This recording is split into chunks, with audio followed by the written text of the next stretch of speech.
Halo Sobat Gadang, kembali lagi di channel Kapan Tidur. Yeah. Came at 17. Damn.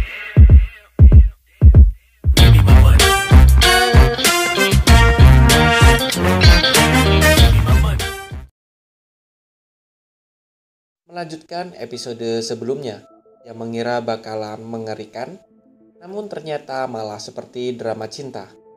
Oke, mari kita simak lanjutannya. มึงเล่นงี้เลยเหรอวะ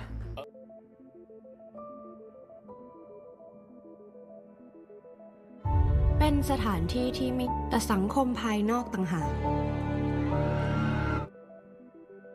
Film dibuka dengan memperlihatkan seorang siswa yang layak seperti berandal. Ia bernama Koh. Ia sangat tidak sopan, malas dan nakal. Ia pun sering tidak mengerjakan tugas. Gurunya yang bernama Pak Tor pun sangat geram akan dirinya. Ia pun tak ingin ada kekerasan karena patuh akan undang-undang. Alhasil ia memberikan hukuman berupa tidak diizinkan pulang jika tugas tidak selesai. Namun karena Koh tetap tidak mau, akhirnya dua temannya yang bernama Duang dan Keo menjadi korban juga, di mana mereka pun tidak boleh pulang jika tugas Koh tidak selesai. Mereka pun tidak terima, namun apa daya, Koh tetap saja bandel. Rasa malasnya makin menjadi-jadi. Ketika Teng, putri dari gurunya itu datang, Duang pun ingin mengerjakan tugas milik Koh, agar mereka bisa pulang layaknya yang lain. Namun sang guru pun melarangnya. Tak lama setelah itu, tiba-tiba ada siswi yang ketakutan lari masuk ke dalam kelas. Ia meminta untuk ditutup pintunya, dan bertepatan pula dengan sepasang kekasih yang bernama Suang dan Sa. Mereka semua ketakutan seperti ada sesuatu. Tidak hanya mereka, masih ada satu siswi lain yang meminta masuk, dan itu adalah peran utama kita, yaitu Nano. นี่อะไรกันเนี่ย ใส่ชุดนักเรียนโรงเรียนเราไล่แทง แทงที่คอเด็กอะแทงซ้ำ Ternyata alasan mereka lari ketakutan adalah adanya napi yang melarikan diri. Ia masuk ke dalam sekolah dan menyamar sebagai siswi. Napi itu telah membunuh 8 siswa di sekolah tersebut. Mendengar hal itu, Pak Tor menyuruh para siswa memblokade pintu dengan meja dan kursi. ทำไมยืนเฉยๆอ่ะไม่ช่วยเพื่อนอ่ะ Di sela-sela rasa ketakutan, Koh malah membuat ulah. Ia menanyakan tugasnya tuh harus dikerjakan atau enggak, Pak. Tidak hanya itu, ia pun berusaha keluar dari kelas karena merasa ia bukan pengecut. Namun pemberitahuan mengenai insiden ini disiarkan di speaker oleh kepala sekolah. Seketika nyalinya pun langsung ciut. Psikopat itu yang berkeliaran membuat mereka serasa diambang kematian. Mau meminta pertolongan namun sinyal hilang. Hanya Nano yang mendapatkan informasi seluk-beluk penjahat itu yang sangat sadis. Tidak hanya itu, ia juga mendapatkan foto terduga pelaku. Namun karena sinyalnya hilang, foto itu hanya memperlihatkan poni yang sangat familiar di mata kita. นันโนได้ยินเสียงบางอย่างอะ Tidak lama setelah itu ada suara permintaan tolong.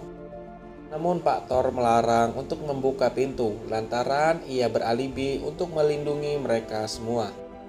Sempat ada gesekan antara Pak Tor dan Koh yang mengakibatkan waktu terus berjalan dan akhirnya orang di luar ruangan itu menjadi korban juga. เขาตายแล้ว Semua yang di dalam merasa Pak Tor melakukan ini semua hanya untuk menyelamatkan putrinya. Pemikiran itu pun semakin terbukti ketika Pak Tor mengambil senjata Suang hanya untuk melindungi anaknya. Koh sendiri mendapatkan senjata pemberian dari Sa. Suang yang melihat hal itu pun cemburu. Kenapa bukan dia yang ia berikan? Kan senjatanya udah diambil Pak Tor. Menunggu dan menunggu, bantuan pun tak kunjung datang, hingga mau maghrib. Teng sendiri sangat haus dan lapar. Pak Tor pun langsung menggeledah tas yang ia curigai ada air di dalamnya. Sempat ada perdebatan, namun sayang di dalam tas itu tidak ada. Dan ternyata air itu tidak ada karena diambil dan dihabiskan oleh Koh. Sontak Suwang ingin menghajar Koh karena mencuri air minum dari pacarnya itu. Perdebatan pun tak terhenti. Setelah Suwang, kali ini Duang dan Keo menyalahkan Koh. Lantaran karenanya yang tidak mau mengerjakan tugas, mereka berakhir seperti ini. Namun Koh malah lempar kesalahan pada Pak Tor yang memberikannya tugas berlebihan. Pak Tor pun tidak tinggal diam. Ia pun menyalahkan Koh akan hal ini. Ia pun meminta Koh keluar dan meminta bantuan. Hal itu mendapatkan dukungan pula dari yang lain. Namun hanya Sa yang tidak mendukung dengan alasan ia tidak mau ada korban lagi. Suwang pun makin cemburu dan beranggapan bahwa ada main di antara mereka berdua. เฉย ไงอะนะ Koh pun merasa terintimidasi. Ia pun mengancam jika ia selamat, ia akan diam dan membiarkan mereka semua. Tidak hanya Koh, Nino pun menjawab hal yang sama jika hal serupa terjadi padanya. Dari pernyataannya itu, Keo pun heran pada Nano. Siapa sih anak ini? Gak pernah ngeliat loh sebelumnya. Nano pun memperkenalkan diri. Ia berkata ia adalah siswa baru. Dan ini adalah hari pertamanya bersekolah di sekolah ini. Namun naas, hari pertamanya telah dirusak oleh insiden ini. คนมาช่วยพวกเราไงถ้าน้องออกไปก็ได้ คนมาช่วยพวกเธอ Waktu pun terus berlalu, dongkol pun makin menjadi. Mayat sang wanita pun telah hilang pula, yang membuat mereka semakin takut.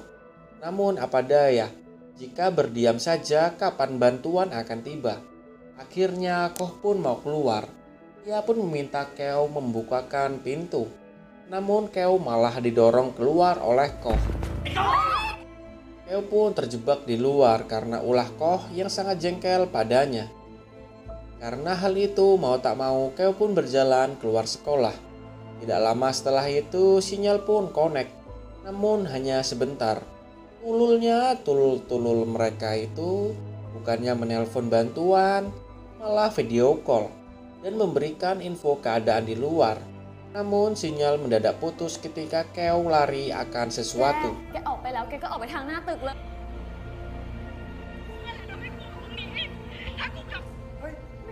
ไม่ติดแล้วอ่ะ Karena hal itu, Koh pun kembali menjadi sasaran karena perlakuannya itu. Koh pun akhirnya keluar dan meninggalkan mereka. Semenjak Koh pergi, mereka pun berpikir bahwa Koh akan memikirkan dirinya sendiri dan meninggalkan Keo yang sedang dikejar. Tidak ada yang bisa menghubungi Koh, hanya telepon dari Salah yang mampu diangkatnya. Koh yang awalnya tidak mau menolong karena permintaan manis dari Sa, akhirnya ia menyetujuinya. Di sisi lain, Suwang makin kepanasan, berkali-kali hal yang membuat cemburunya terulang.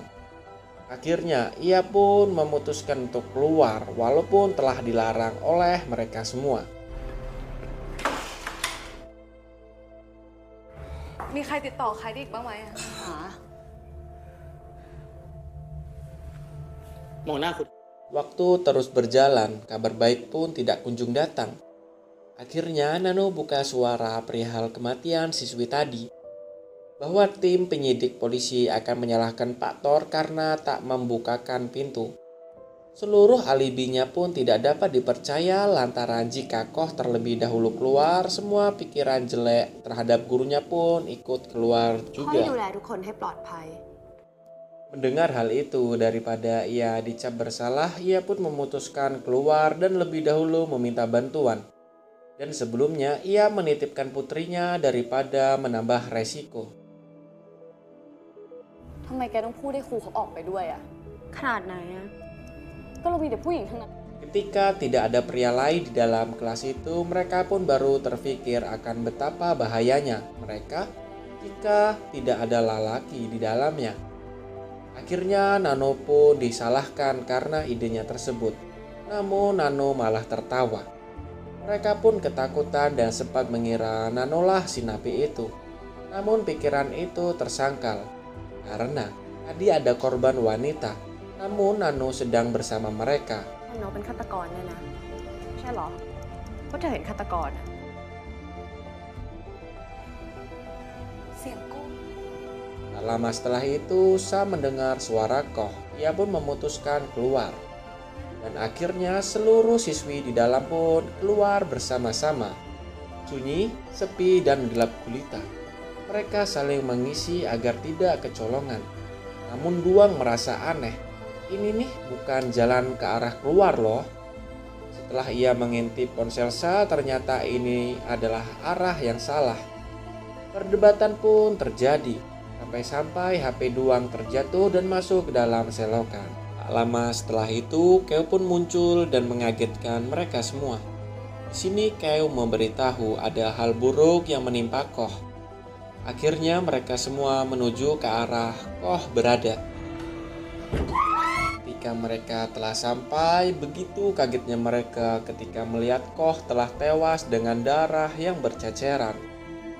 Rasa kaget itu pun disusul dengan berdatangannya Pak Thor dan Suang, yang sama-sama kaget juga akan hal itu. Tak lama setelah listrik telah hidup, sinyal pun kembali stabil. TV sekolah pun hidup dan memberikan informasi bahwa sang pelaku telah tewas lantaran terjatuh dari atap. Hah? Lalu siapa yang membunuh Koh? Namun Nino hanya tersenyum dan memberikan asumsi bahwa pembunuhnya bisa saja Suang yang keluar dengan rasa emosi dan rasa cemburu pada Koh. Bisa saja Pak Thor yang jengkel padanya dan takut jika Koh buka suara. Dan bisa pula Keo karena ia sangat jengkel karena telah terdorong.